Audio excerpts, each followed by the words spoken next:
je suis au niveau de la région une expé qu'on a déposée l'année dernière auprès de la région Pays de la Loire pour faire des essais sur les veaux laitiers essentiellement. On a beaucoup parlé tout à l'heure dans la première phase plutôt des veaux, enfin des animaux issus d'élevage allaitant. Là, on va être plus sur les élevages laitiers, mais il y a avec des partenariats avec les éleveurs allaitants. Et d'ailleurs, Germain est un éleveur allaitant. C'est toi qui démarres, Anne? Oui, bah, tu peux te présenter peut-être? Oui, si vous voulez me Ah présenter. oui, d'accord, pardon. Germain Goujon, donc éleveur en Mayenne, membre du groupe qui bosse sur Valomal. Donc c'est un groupe en Mayenne qui date de 3 ans et que pour réfléchir sur ces questions-là, et maintenant l'expé au niveau régional, au niveau des Pays de Loire. Donc Anne va présenter le contexte et je présenterai plutôt les premiers résultats techniques et ce qu'on expérimente concrètement. Donc, je vais vous présenter, comme le disait Germain, globalement le projet en lui-même. On peut passer à la prochaine diapo. Donc, c'est un petit peu vous poser un petit peu le contexte. Bon, c'est vrai que dans le cadre de Proverbial, il y a eu déjà des éléments de sortie sur la question de valorisation des animaux bovins, jeunes bovins. Également, vous présenter, Germain a commencé à en parler sur le groupe qui a été initié dans les années 2019-2020 et qui a fait l'émergence d'un groupe G2E et qui s'est transformé au niveau régional, Pays de la Loire, un suivi d'animaux sur cette région. Étant donné que, quand même, pour le rappeler, la région Pays de la Loire est la première région de production en lait de vache. Donc, c'est pour ça aussi cette question-là était assez récurrente. Et puis, je vous présenterai rapidement, là, c'est un projet qui a démarré l'année dernière. Donc, il y a encore peu de résultats, même si le groupe du Sylvain Bio a déjà quelques premiers résultats sur tout ce qu'on va réaliser en termes de publication.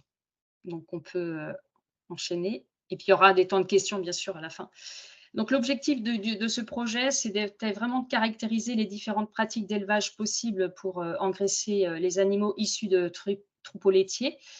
Également, acquérir des repères techniques des différentes pratiques d'élevage, évaluer la pertinence économique de ces modèles et puis communiquer autour de ces différents suivis d'animaux et ces pratiques. Il y a aussi un volet commercialisation, donc par rapport à ces animaux pour la valorisation en restauration hors domicile ou autre circuit de distribution. Donc l'intérêt, c'est vraiment de ce projet, c'est de s'inscrire dans un double enjeu pour les filières bio-régionales, mieux valoriser les animaux issus de troupeaux laitiers et donc assurer un revenu complémentaire. C'est bien ça, au vu du contexte en plus de la crise de la bio sur la filière laitière, ça peut être aussi une compensation pour certains éleveurs laitiers. Et répondre aussi à l'enjeu sociétal de débouchés pour les veaux laitiers issus des élevages biorégionaux. On a évoqué la question d'exportation. Là, l'idée, c'est vraiment aussi de valoriser régionalement les animaux. On peut passer à l'autre diapo. Donc, le contexte, je ne vais pas rentrer plus dans le détail, mais il y a des éléments qui sont sortis dans le cadre de Proverbial Bio. Et ce point a été fait aussi avec une extraction au niveau de la région Pays de la Loire. Donc, plus de 50% des bovins bio sont vendus en conventionnel. Plus de 70% de la viande en agriculture biologique est consommée sous forme hachée. D'ailleurs, il y a eu des essais que vous avez montrés tout à l'heure dans l'autre projet. Également, le besoin des opérateurs économiques, donc Ebio, qui est la structure régionale en Pays de la Loire qui dépend de Unebio, a besoin de 2/3 de bovins lait et 1/3 allaitants. Et aujourd'hui, c'est l'inverse. Et puis, il y a également aussi un phénomène de pic de production laitière au printemps. Donc, l'idée de mettre des veaux, des mères nourrices ou autres animaux avec les veaux en termes d'alimentation, ça peut réduire les volumes pendant ce pic de printemps. Et puis, il y a aussi une orientation vers une autonomie des systèmes, mot qui a été quand même relayé aussi dans le premier projet. Donc, dans le cadre du CASDAR Proverbial Bio, on voit que la répartition en 2021 des abattages abattus en France, donc c'est une grosse dominante en vache. Donc tout ce qui est haché, ça va être le troupeau laitier, et tout ce qui est en couleur pleine, ça va être l'élevage allaitant. Donc voilà, on peut passer à l'autre. Et donc, on a une comparaison des devenirs des veaux qui sont nés en 2017 et connus au 31 décembre 2021. Donc, sur votre gauche, vous avez la répartition nationale, et sur votre droite, la répartition au niveau région Pays de la Loire. Donc, on peut voir, si vous voyez bien, il y a tout ce qui est en haché gris, c'est tout ce qui part à l'exportation. Des fois, on n'a pas non plus d'informations sur la destination des différents animaux. Mais vous voyez, en couleur assez foncée, eh bien, on va essentiellement avoir sur de la reproduction. Le cheptel, il va être dans de la reproduction, donc on va le revoir surtout sur les veaux laitiers issus du cheptel laitier, pardon. Donc là, vous avez 60% pour les femelles, par exemple, en troupeau laitier au niveau national, et en Pays de la Loire, c'est 64% qui part pour la reproduction du cheptel bio. On peut passer à l'autre. Donc voilà, donc ça donne des éléments du contexte général. Donc une viande bio qui a tendance à partir une grosse partie en conventionnel. Donc l'idée, c'est vraiment qu'on travaille sur une meilleure valorisation des animaux. Donc Germain va nous relater un petit peu les premiers éléments des essais qui ont été menés au sein de la Mayenne sur un suivi d'animaux, sur plus d'une centaine d'animaux. Et là, c'est une répartition de comment peut être, on va dire, l'itinéraire des différents animaux. Je te laisse la main, Germain. Ouais, merci Anne.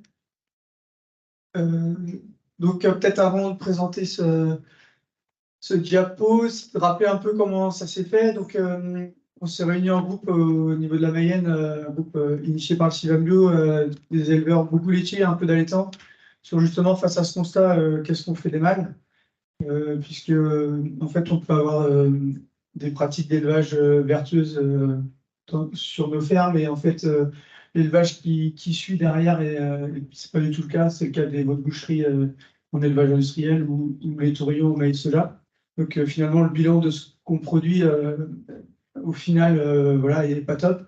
Donc on s'est dit comment on fait pour améliorer ça, et il y avait plusieurs possibilités. Est-ce que les éleveurs laitiers pouvaient garder leurs veaux pour faire des veaux de boucherie ou des bœufs sur leur ferme? On a chiffré ça, des simulations économiques, ça dégradait beaucoup le revenu des éleveurs laitiers.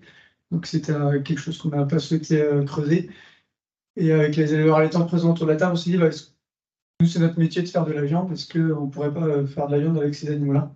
Donc on a imaginé des systèmes, et on a lancé les premiers essais.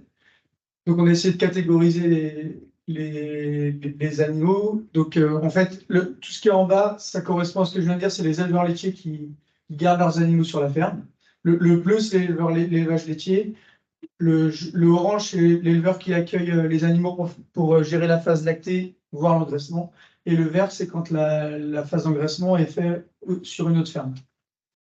Donc en fait, je ne vais peut-être pas tout lister, mais si on prend pour exemple le petit 1, donc sur le 1.1, c'est la vache nourrice qui arrive chez l'éleveur laitier avec ses 3 veaux adoptés. Et l'animal est géré comme, enfin les animaux sont gérés comme des broutards allaitants et sont sevrés à 5-6 mois, ou voire 6-7 mois, et engraissés ensuite pour faire du bœuf. Tout de suite, pourquoi on parle de bœuf? En fait, c'est très intéressant d'avoir eu la présentation de Proverbial avant, puisqu'en fait, on a identifié avec la filière bio des Pays de la Loire au niveau viande qu'il n'y avait pas de besoin d'animaux de veau, déjà de veau de boucherie. Cette filière-là est complètement saturée par les veaux limousins, en gros, ou allaitants du moins. Donc on s'est dit, bah, il faut qu'on parte sur du bœuf. Et je trouve ça super intéressant le travail qui est fait sur les très jeunes broutards, enfin les très jeunes bovins. Voilà, c'est des choses qu'on se dit que ça pourrait être une solution sans qu'il y ait de débouchés, donc c'est bien qu'il y ait de l'expé là-dessus. Après, il faut voir si économiquement c'est intéressant. vu la question qui a été posée tout à l'heure. Donc, après, donc ça, c'est quand la vache arrive avec ses veaux sur la ferme de l'élevage allaitant. Le 1.3, 1.4, c'est quand la vache nourrice est déjà présente dans l'élevage allaitant et c'est juste les veaux qui reviennent. Donc ça peut être suite d'une réadoption au bout de 6 mois, ou au bout d'un an, ou au bout d'un an et demi. C'est ce qu'on fait sur la ferme. Ensuite, c'est quand c'est l'éleveur laitier qui fait la phase lactée et qui vend un broutard laitier. Ensuite, il soit élevé en bœuf. Et en dessous, c'est plutôt la vente de veau de boucherie où la partie lactée est faite chez un éleveur allaitant. Et en bas, c'est exactement la même chose, mais tout fait sur la ferme laitière. Donc, comme le disait Anne, on était à une centaine d'animaux. Ça, c'est fin 2022 suivi. Aujourd'hui, on est plutôt à 100 de plus en Mayenne et en Pays de Loire aussi une centaine. Enfin, j'ai pas les chiffres. Et ça, voilà, le Valomal, l'expert régional, est en train de démarrer finalement. Enfin, elle a démarré il y a un an et on aura beaucoup plus de données dans les années à venir. Bon, c'est là. Donc, on peut voir qu'il y a toutes les races avec beaucoup de croisements. L'idée, c'est de faire avec les animaux qui sont présents sur les fermes, c'est pas de tout révolutionner. En tant qu'éleveur allaitant, plusieurs éleveurs allaitants que nous sommes, on s'est dit qu'on aimait bien les croisements parce qu'on aime bien avoir un petit peu de conformation quand même, sinon ça nous change un peu trop. Voilà, et même si les premiers résultats en Normand sont aussi super intéressants. Donc on voit beaucoup de croisements. Dans le croisement, il y a aussi du croisement entre races laitières, parce qu'il y a plus de races laitières que ça. Et mixte, donc c'est ce qui est normand, montbéliard, cimental, voilà. Et il y a quelques veaux-viandes, par exemple, nous, les jumeaux qui naissent sur la ferme, maintenant, on les élève comme ça. Voilà. Et donc, il y a des mâles, mais aussi des femelles, puisque quand les éleveurs laitiers font du croisement, il y a aussi des femelles qui naissent. Voilà. Donc, les races mixtes sont quasiment que des mâles, mais les croisements sont aussi des femelles. Ça, c'est la moyenne des GMQ qu'on a pu atteindre depuis 2 ans. Donc, c'est un objectif voilà, qu'on s'était fixé autour des 1000 grammes, 900 1000 grammes, et on est très content d'avoir atteint ces objectifs et c'est très encourageant pour la suite. À titre de comparaison, sur la ferme, on est à 1002, 1003 pour des animaux allaitants élevés 1 veau par vache, alors que là, on est plutôt à 2, voire 3 veaux par vache. Donc, au niveau impact carbone, c'est-à-dire qu'une vache peut monter jusqu'à 3 kg de production de viande par jour sous elle, en fait. Donc, c'est super intéressant. Par contre, elle mange un peu plus. Voilà, donc ça, c'est une autre synthèse. Je ne vais pas rentrer dans les détails. On est sur printemps 2022, on a d'autres chiffres qui arrivent. Peut-être, oui, le lot de printemps 2021, par exemple, chez nous, le dernier animal abattu l'année dernière, donc à 30 mois. Et les animaux sont partis de 24 à 30 mois. Voilà, et les poids sont aussi dans les objectifs. On n'a pas les données, les moyennes, ça va arriver très bientôt, mais on ne les a pas encore. Oui, donc je vais un peu vite. Ça, c'est les. Non, non, c'est bon. Donc, ça, voilà, les objectifs de croissance sont basés sur des courbes créées par la Chambre d'agriculture de la Mayenne et bovins croissance en 2001, sur des courbes de races mixtes ou croisées viande, nées au printemps et élevées en conventionnel. Donc, ça, c'est notre objectif, hein, puisqu'on estime que sur l'herbe, de toute façon, il n'y a pas d'écart entre bio et conventionnel.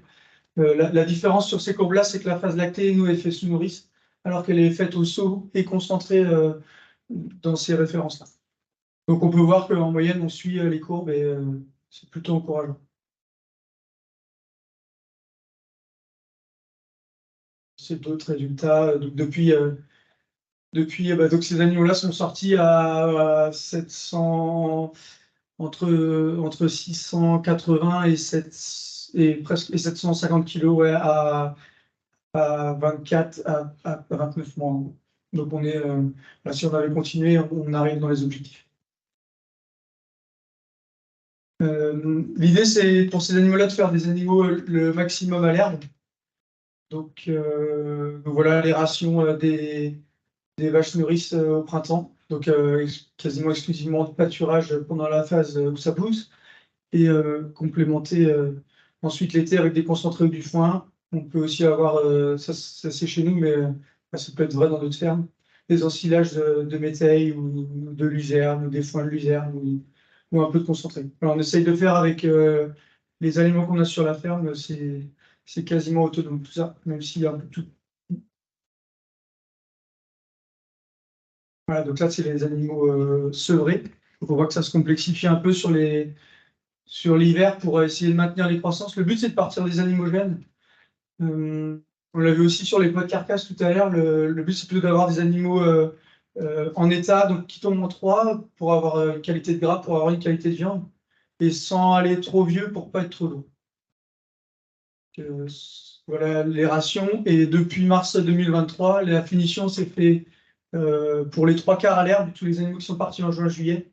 Et les animaux qui sont partis là en septembre ont eu un peu de concentré dans l'été avec l'ensilage de bétail. Ça pourrait être des rations qui sont pratiquées à Torigny d'Anjou, par exemple, dans la région. On a vu tout à l'heure, il me semble, XP, ça correspond à peu près. Cette dernière diapo. Je peux prendre la main si tu veux. Ouais, si tu veux. Ouais. À moins qu'il y a des questions sur tout ce qui est information technique. Il y a juste une diapo qu'on n'a pas mise que je pourrais. Enfin, c'est toutes les questions, voilà ce que ça engendre sur les fermes.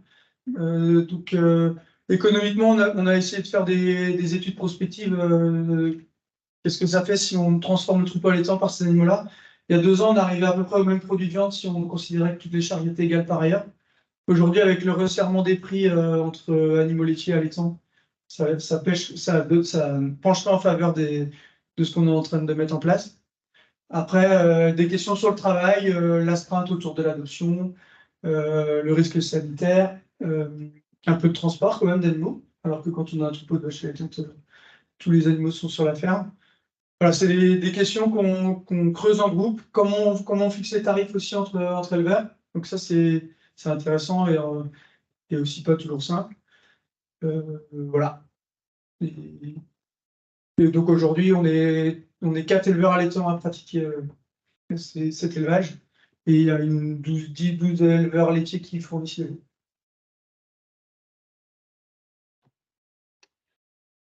Merci Germain. Donc, juste par rapport au projet Valomal Bio au niveau des régions Pays de la Loire, donc, comme il a commencé à présenter Germain, on commence à acquérir des références, des indicateurs technico-économiques. Donc là, l'idée, c'est qu'on puisse fournir de façon annuelle des résultats du suivi des pesées des animaux.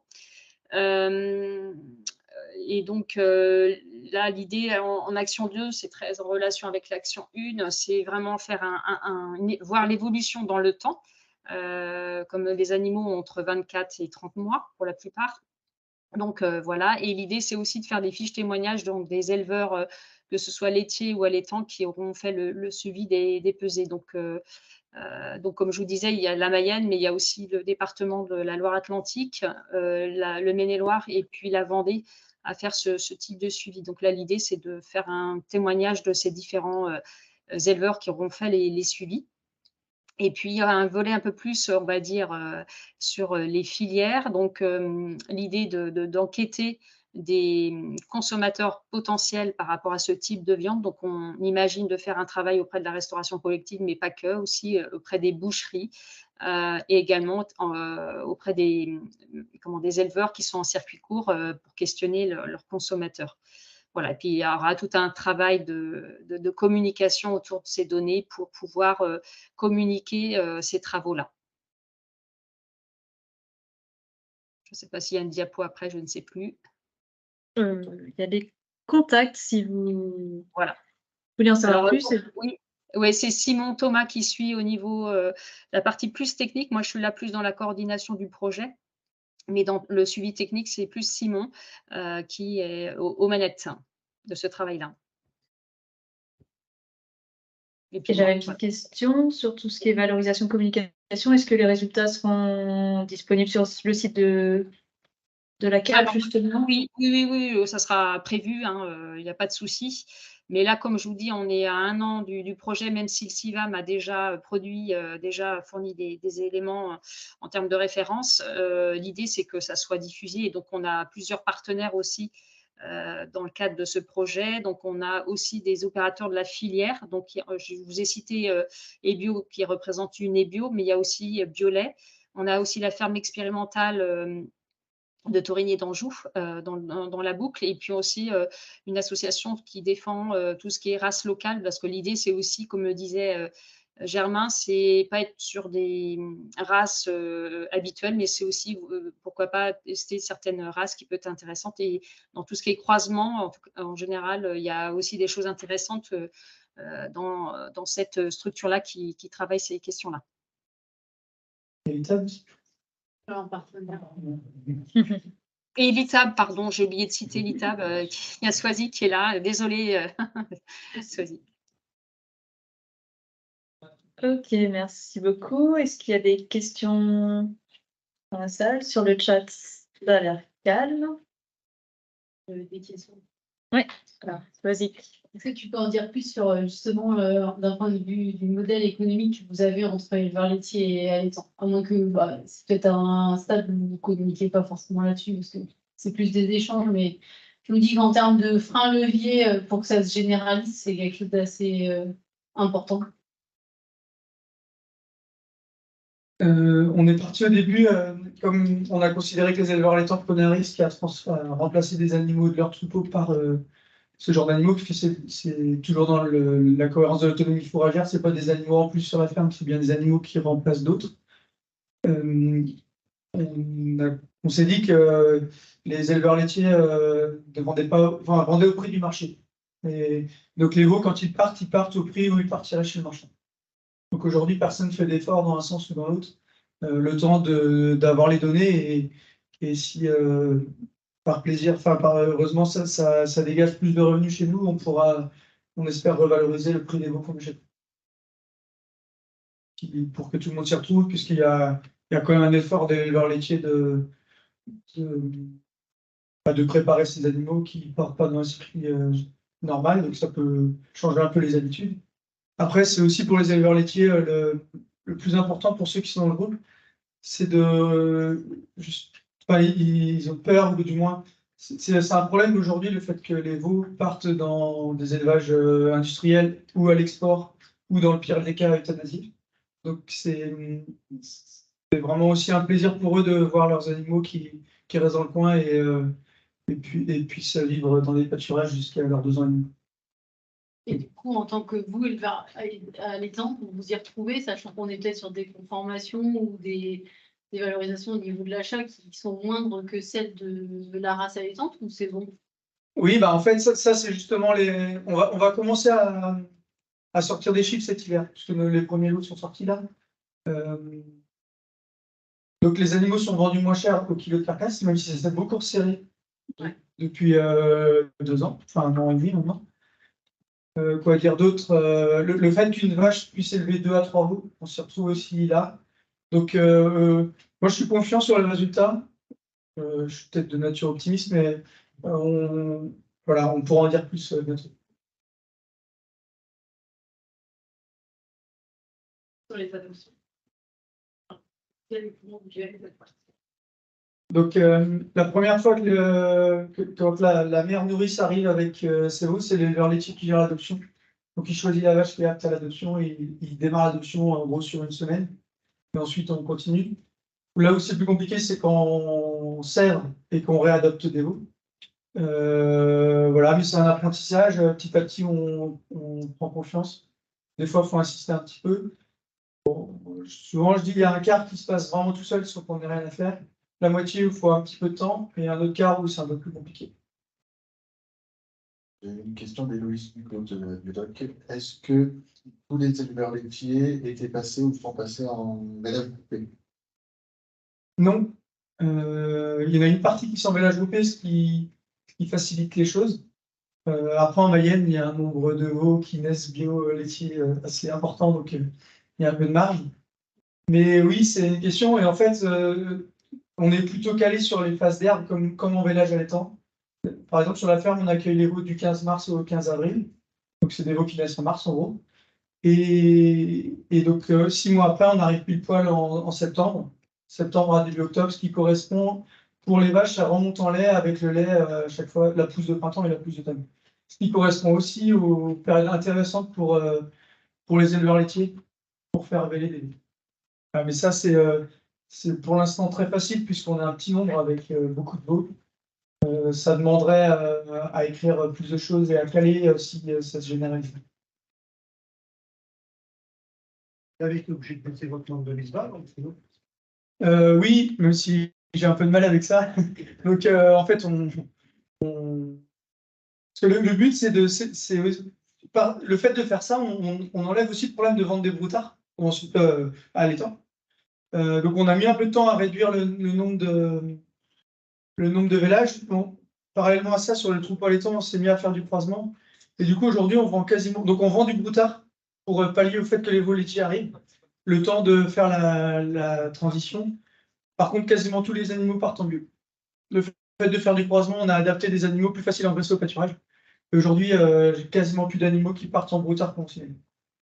Mais l'idée, c'est bien de descendre. On part d'un troupeau de 55 vaches, à descendre à 25-30 vaches allaitantes et accueillir 30 veaux pour faire une cinquantaine de bœufs par an.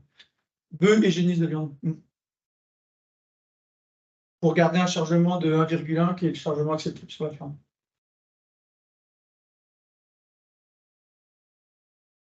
Après, tout ce qui est sanitaire, on a parlé rapidement, mais du coup, comment vous fonctionnez, vous? Prise de sang réglementaire à l'achat. Et enfin, en fait, BVD plus dérogation IBR. On s'est aussi dit dans le groupe qu'un éleveur laitier ne vend pas un animal qu'il ne voudrait pas élever lui-même. Donc, on a un problème. Et aussi par rapport au troupeau allaitant existant, les animaux arrivent une fois les vélages terminés chez nous. Donc, ça veut dire qu'il n'y a pas de contact entre les jeunes veaux naissant chez nous et les veaux laitiers qui rentrent. Et il n'y a pas de mélange de troupeaux avant le sevrage. Ou alors des animaux à l'engraissement. C'est-à-dire que tous les veaux laitiers qui sont sous les vaches laitières sont remélangés avec les jeunes allaitants que au moment du sevrage. Ça veut dire que ça fait déjà 6 mois qu'ils sont présents sur la ferme. vous achetez la vache, vous achetez la vache. On achète la vache de temps en temps. Et en fait, ça, c'est pas si simple. C'est-à-dire que les éleveurs laitiers n'ont pas tant de vaches que ça avant. Donc c'est une vache qui a quand même une production laitière intéressante, qui a un problème pour la traite, en gros, que ce soit des cellules, un 3/4, longue à traire, des gros trayons, ou problème de comportement en salle de traite. Et donc, en fait, suite aussi à ce groupe, beaucoup d'éleveurs laitiers élèvent leurs génisses sous vache nourrice. Donc, ils ont déjà un besoin pour eux de vache nourrice. Donc, voilà, se pose la question pour nous, est-ce qu'on refait véler les vaches nourrices? Est-ce qu'on n'élève pas aussi des génisses laitières sous nos vaches nourrices pour avoir un renouvellement de nourrice? Et en fait, là, aujourd'hui, ce qu'on fait, c'est des lactations. On a une vache qui est partie pour faire 2 ans et demi de lactation, peut-être plus. Là, on lui met sa 5e tournée de veau. Et finalement, elles ont toujours du lait. On a fait dépeser entre 6 et 8 kilos de lait par jour. Et vu que la richesse du lait a augmenté, vu la faible production laitière, ça a l'air de suffire pour faire les croissances à 900 grammes un kilo. Donc on essaye en faisant. C'était pas prévu qu'on garde les vaches aussi longtemps. Et l'intérêt de ça, c'est que quand une vache diminue en lait à la fin, elle s'engraisse et on a une vache laitière qui est bien en état pour partir à l'abattoir après sa période de nourrice. Un peu triste, mais c'est comme ça.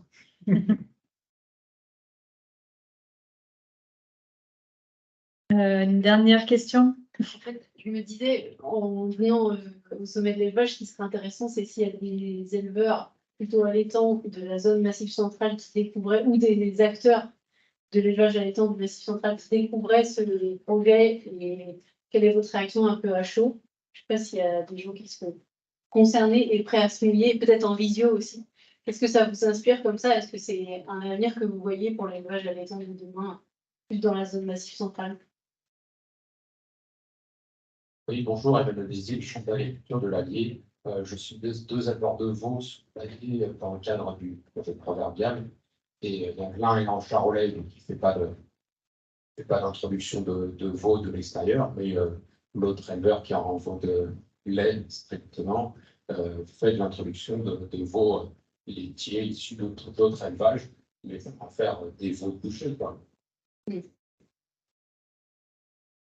Sur notre département, on a peu d'éleveurs laitiers pour aller sur ce genre de partenariat. Je trouve que c'est tout à fait intéressant et dynamique pour éviter effectivement de perdre des individus, des veaux. sais qu'il y a du bras d'accueil aussi dans la salle. Est-ce que ça vous inspire? Je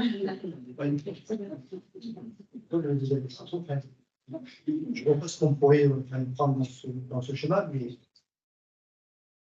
Admettons qu'il y ait, je sais pas, l'INRA de Marsenac qui vous propose de récupérer une partie de ses veaux et que où il y a une ferme XP en l'air.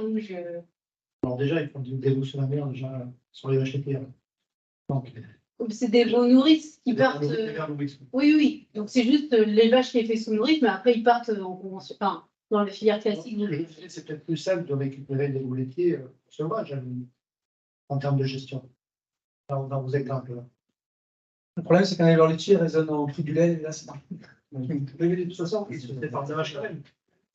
Ils se séparent de la vache quand même. De toute façon, quand elle vient chez vous, qu'elle reste chez lui ou qu'il vienne chez vous, la vache. Ouais, sauf que nous, elle est partie pour rester 1 an et demi à faire la vache. Mais, oui, mais sauf que l'éleveur laitier raisonne quand même en litre de lait. Quoi. Et mais c'est normal. Hein.